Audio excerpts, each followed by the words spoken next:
الحمدللہ وحدہ والصلاۃ والسلام علی من لا نبی بعدہ۔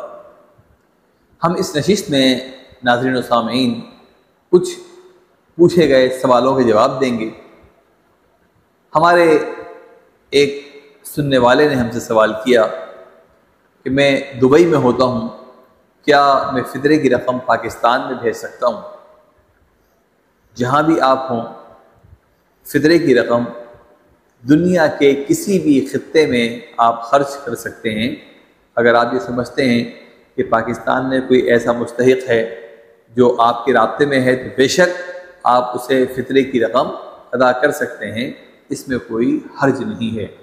ایک بار پھر عرض کرتا چلوں، پاکستان میں اس سال فطرے کی رقم 320 روپے فی کس ہے۔ نبی کریم صلی اللہ علیہ وآلہ وسلم نے فرمایا کہ یہ فطرہ تمہاری عبادت کو آسمان کی طرف بھیجتا ہے۔ جو روزے میں، جو نماز میں، جو دیگر عبادات میں کمی رہ جاتی ہے، یہ فطرے کی ادائیگی اس کمی کو پورا کر دیتی ہے، اور فطرہ ہر اس مستحق کو دیا جا سکتا ہے جس کو زکوٰۃ دی جا سکتی ہے۔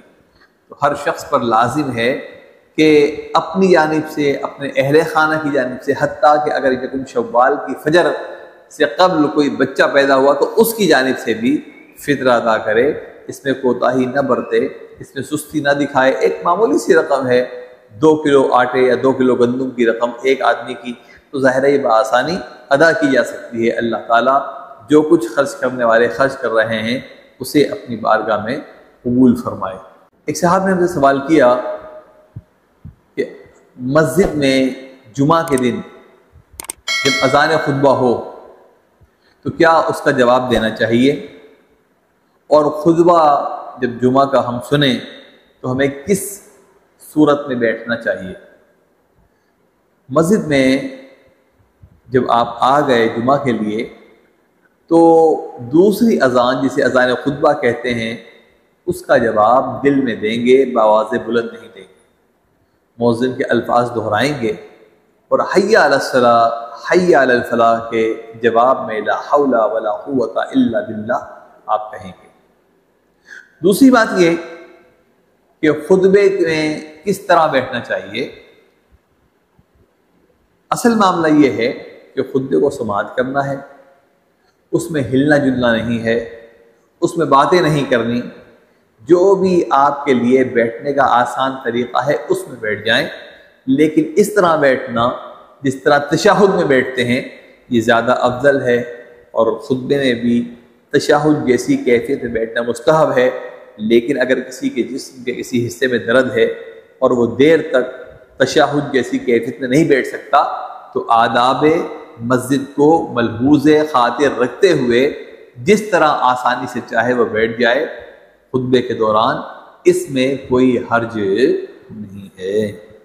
ایک سوال کیا گیا کہ رمضان المبارک میں نماز تراویح کے دوران حافظ صاحب عجلت میں ہوتے ہیں، اور ابھی ہم 2 رکعت کے بعد سلام پھیر کر جب کھڑے ہوتے ہیں مزید 2 رکعت کے لیے تو نیت نہیں کر پاتے، اور امام صاحب نیت کر لیتے ہیں، تو ہم ثنا کس طرح پڑھیں؟ دیکھیے، نیت دل کے ارادے کا نام ہے۔ زبان سے نیت اس لیے ادا کی جاتی ہے کہ ہماری توجہ نماز کی طرف قائم ہو جائے۔ پھر نماز تراویح کا مسئلہ تو یہ ہے کہ 2 رکعت کر کے 20 رکعت ادا کرنے کی اجتماعی نیت بھی، اکٹھی نیت بھی کی جا سکتی ہے۔ جب آپ نے ایک بار نیت کر لی وہ آپ کے لیے کافی ہے۔ اب اگر بالفرض محال سنانے والے حافظ صاحب یا امام صاحب عجلت میں کھڑے ہوئے اور آپ نیت کے الفاظ زبان سے ادا نہ کر پائے، تو آپ کی پہلے سے نیت تھی کہ میں 2 رکعت نماز کر کے 20 رکعت نماز تراویح ادا کروں گا، تو آپ کی نیت ہو گئی۔ بس اب آپ اللہ اکبر کہہ کر نماز میں شامل ہوں، آپ ثنا پڑھیں اور باقاعدہ نماز کے اندر شامل ہوں، آپ کی نماز میں کوئی خلل واقع نہیں ہوگا۔ سوال ہے کہ ایک نمازی مسجد میں پہنچا، اس وقت امام صاحب رکوع میں تھے، اب مقتدی نیت کر کے پہلے ہاتھ باندھ کر ثنا پڑھ کر اور پھر اللہ اکبر کہہ کر رکوع میں پہنچے، یا نیت باندھ کر ڈائریکٹ رکوع میں پہنچ جائے۔ دیکھیے قیام ہر نماز کے لیے فرض ہے۔ ایک شخص دیر سے آیا اور پہلی رکعت نکل رہی ہے یا امام صاحب رکوع میں چلے گئے، اگر یہ سمجھتا ہے کہ میں نیت کر کے اللہ اکبر کہوں گا، ثنا پڑھوں گا اور اس کے بعد اللہ اکبر کہہ کر رکوع میں پہنچ جاؤں گا اور مجھے رکوع مل جائے گا، سبحانہ ربی العظیم ایک مرتبہ کم از کم کہنے کا موقع مل جائے گا، تو یہ بے شک نیت کر کے ثنا پڑھ کے اور اس کے بعد رکوع میں جائے، اس کو جماعت مل جائے گی۔ لیکن یہ سمجھتا ہے کہ میں ثنا پڑھوں گا اور رکوع نہیں ملے گا، تو بس یہ اللہ اکبر نیت کے بعد کہہ کر اگلے ہی لمحے اللہ اکبر کہہ کر رکوع میں شامل ہو جائے، اس لیے کہ رکوع میں اگر اسے تسبیح ملے گی تو اس کے بعد قوما کی شکل میں اس کا قیام شمار ہوگا اور نماز ہوگی، ورنہ اس کی رکعت شمار نہیں ہوگی، اس لیے کہ قیام کے بغیر نماز نہیں ہوتی، اس لیے اس میں احتیاط بہتر ہے۔ ایک سوال کا تذکرہ پہلے بھی ہم نے کیا تھا، پھر ایک صاحب نے سوال کیا ہے کہ کیا نابالغ بچے کی امامت میں نماز ہو جائے گی؟ رمضان میں بعض مقامات پر کم سن حفاظ کھڑے ہوتے ہیں، نماز کا مسئلہ وہ تراویح کی نماز ہو، تہجد کی نماز ہو یا کوئی بھی نماز ہو، وہی ہے فرض نمازوں کی طرح کہ نابالغ کے پیچھے نماز نہیں ہوتی۔ اسی طرح داڑھی منڈانے یا کتروانے والے کے پیچھے نماز نہیں ہوتی، اس لیے اس میں احتیاط لازم ہے۔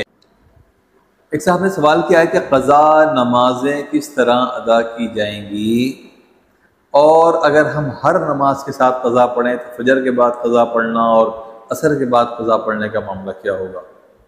قضا نمازوں کی ادائیگی کا طریقہ یہی ہے کہ ترتیب کے ساتھ فرض نمازیں ادا کی جائیں اور اس کے ساتھ عشاء کا واجب بھی۔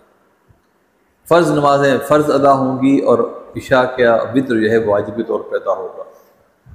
اب صورتحال یہ ہے کہ فجر کی نماز کے بعد سے لے کے طلوع آفتاب تک اور دوپہر میں ظہر سے قبل وقت زوال اور پھر عصر کی نماز کے بعد مغرب تک نوافل وغیرہ نہیں ادا کیے جاتے، لیکن اگر کوئی شخص قضا نمازیں ادا کر رہا ہے تو وہ ان وقتوں میں بھی قضا نمازیں ادا کر سکتا ہے، اس لیے قضا نمازیں ان وقتوں میں بھی ادا ہو جائیں گی۔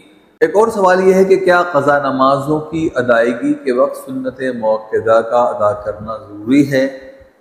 کیونکہ قضا نمازیں کافی انسانوں کے ذمہ واجب ہوتی ہیں، اس لیے قضا نمازوں میں صرف فرض نمازیں اور واجب ادا کی جائیں گی۔ قضا نمازوں میں سنت موقدہ کا ادا کرنا ضروری نہیں ہے، سنت موقدہ ہو یا غیر موقدہ یا نفل نماز ہو، وہ جب آپ وقت نماز ادا کر رہے ہیں تو ان کو ادا کیجئے، اور قضا میں ان کو ادا کیے بغیر بھی فرض اور واجب ادا کر کے آپ کی قضا ادا ہو جائے گی۔